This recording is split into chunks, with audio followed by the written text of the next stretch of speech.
Basta we have to get them all to work with us. All the former presidents. Speak, sir. Fidel Ramos to ERAP, Estrada, GMA, and of course Pinoy Aquino. He'll be with us. They will be part of our board of trustee, board of governor to the central bank, so that we'll be able to accomplish itong mission na ito. Sa ano po ba mission niya, sir? Para sa bayang Pilipino? Well, make sure na yung our mensahe, our platform. I'm not a candidate, but I'd like to make sure that every Filipino, wala nang homeless, wala nang squatter, at may 5 million na pension fund for every born Filipino. Kailan niyo, sir, mo lang po yung project niya? Immediately. We now is requesting the president to sign with us a unilateral, bilateral, trilateral mines field breakthrough agreement, and we'll immediately put together a bolt-to-bolt, ledger-to-ledger deposit of our gold. That's at the vault of the Central Bank of the Philippines.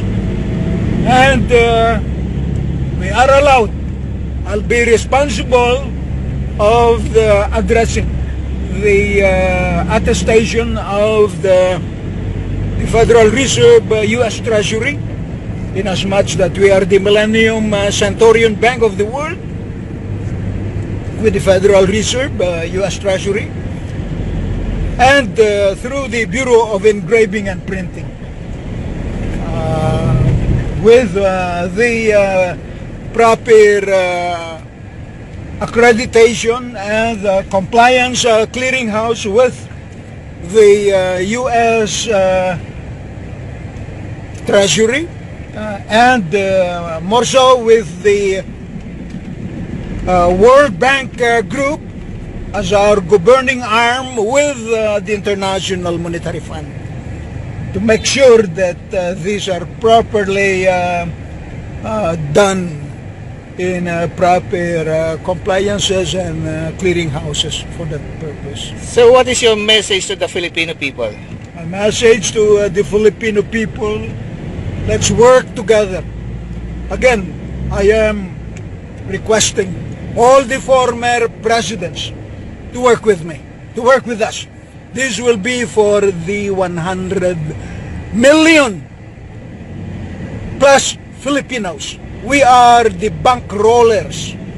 We are the bankero of the whole world. We will be bankrolling the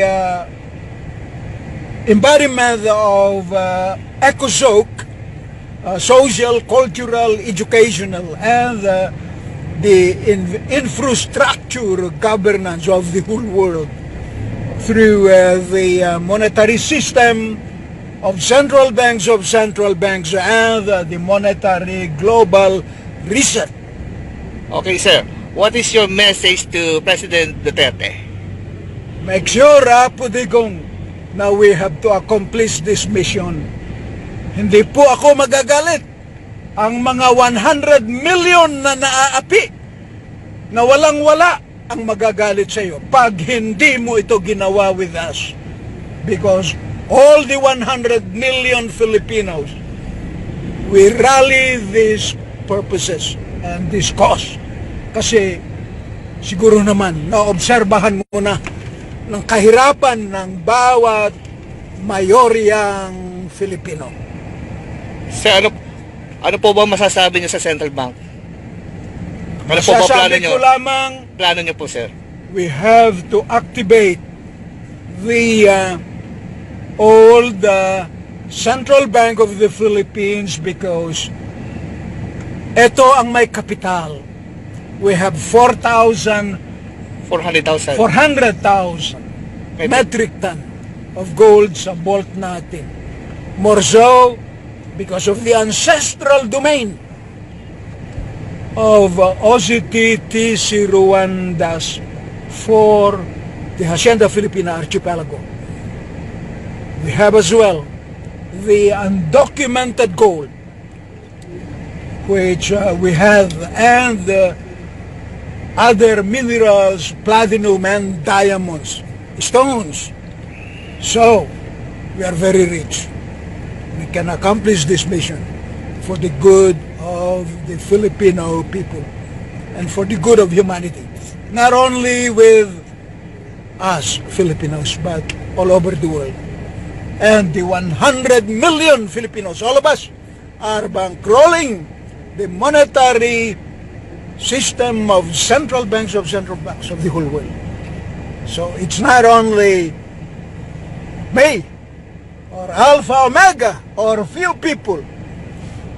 It's all of the 100 million plus Filipinos. We are bankrolling the whole world because we have all the asset. And this is the asset of all of us.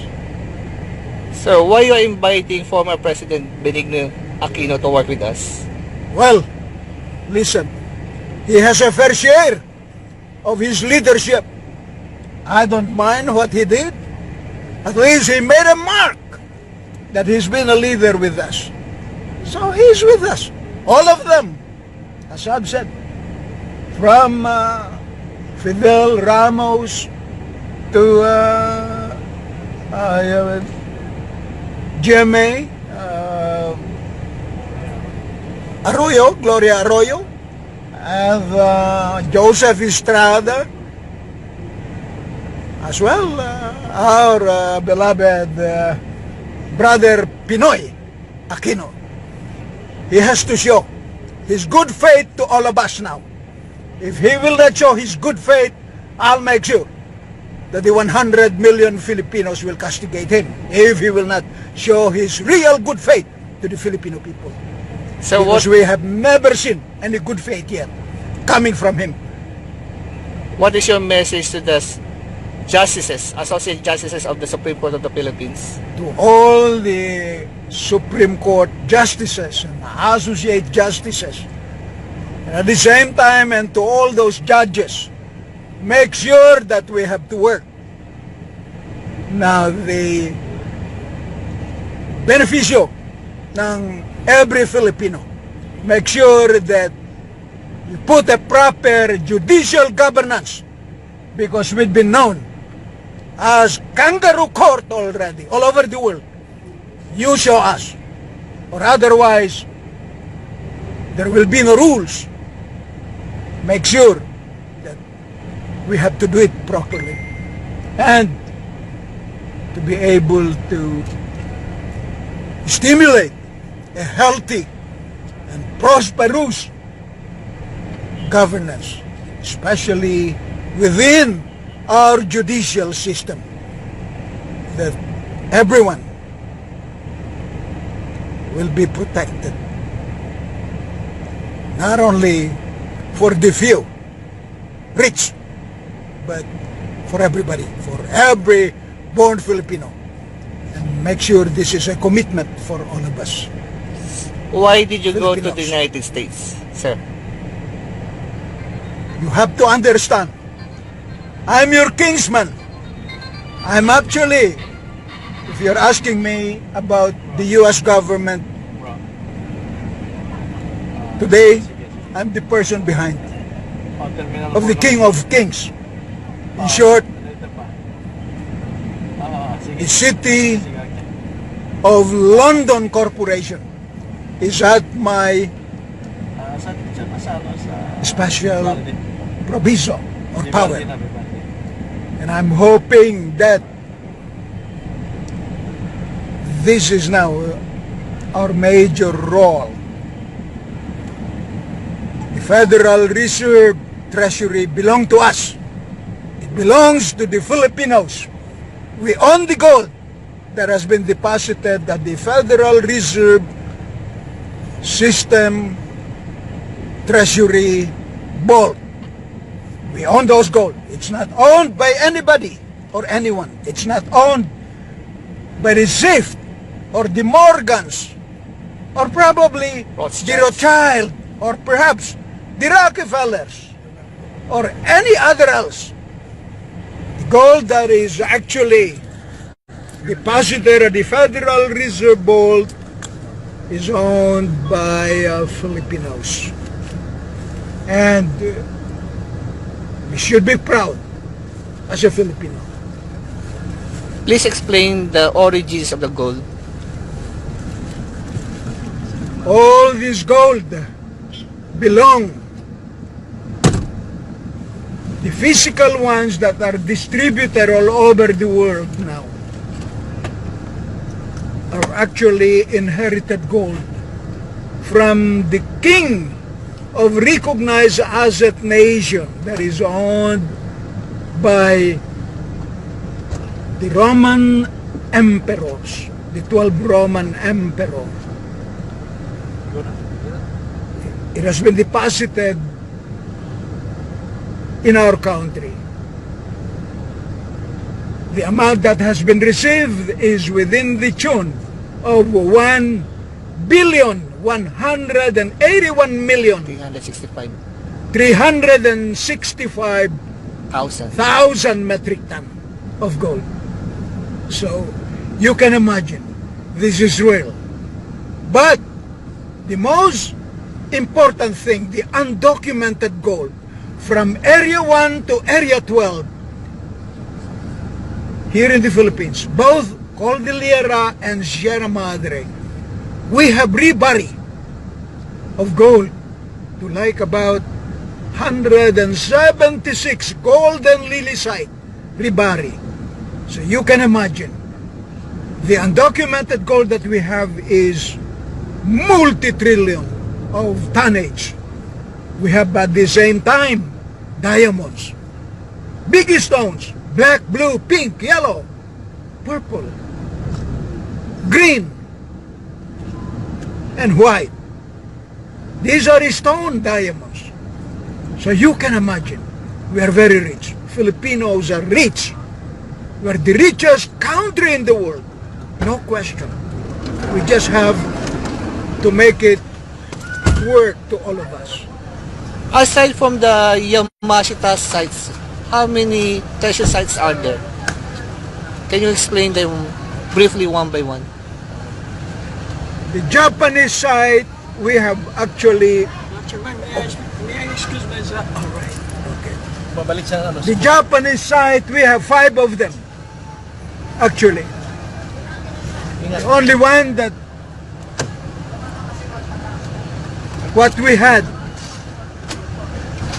to among this site, we have Golden Satu site. Second one was Golden Yamaguchi site. The third one, we have Golden Chichibu site. The fourth one, we have the Golden Masato site. Yeah. And the fifth one is the well-known site called Golden Lily Yamashita site. But these are not that large. They are just part of the integral asset that has been established here in our country. Again, I would like to emphasize, we have so much undocumented gold. So what can President Duterte do to make use of this gold for the benefit of the 100 million Filipinos, at least 100 million Filipinos? Well, pretty much, he doesn't have to do nothing. We have the gold that are already sitting in our vault at the Central Bank of the Philippines. We have 400,000 metric ton. All he has to do is agree with us. We'll have to sign a bolt-to-bolt, ledger-to-ledger agreement. The unilateral, bilateral, trilateral mine-field breakthrough agreement attested by all our leaders here in the Philippines.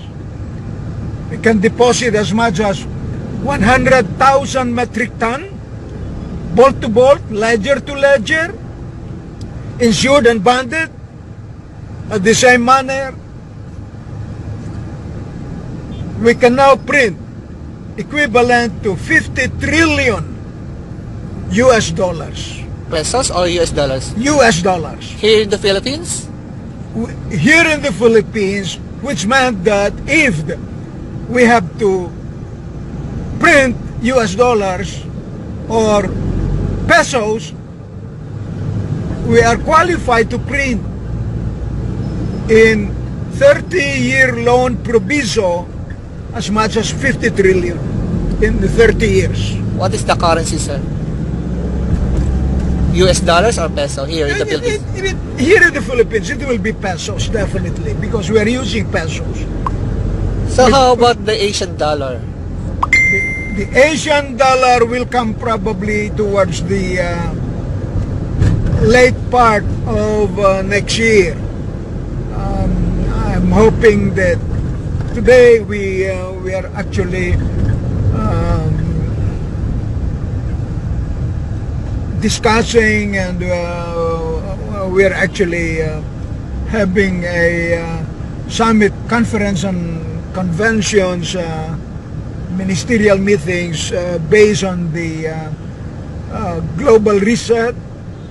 So Asian dollar is a part of the agenda, and if that happens, it will probably be one currency. It will be 1-to-1 with US dollars and euro. So that will happen, but that will not happen this year. It will happen probably towards the end of next year. So what is the role? 2019. What is the role of Madam Imelda Marcos in this noble mission for humanity? Ma'am Imelda, being my in-law, being my Stepmother? stepmother, she has a role because first she is a former congresswoman here. She's been involved in politics, and being my stepmother, she's also my mother. She has a role because she's been a custodian of this asset through my great father, Ferdinand Edralin Marcos. So what are the roles of Bongbong, Aimee, and Irene?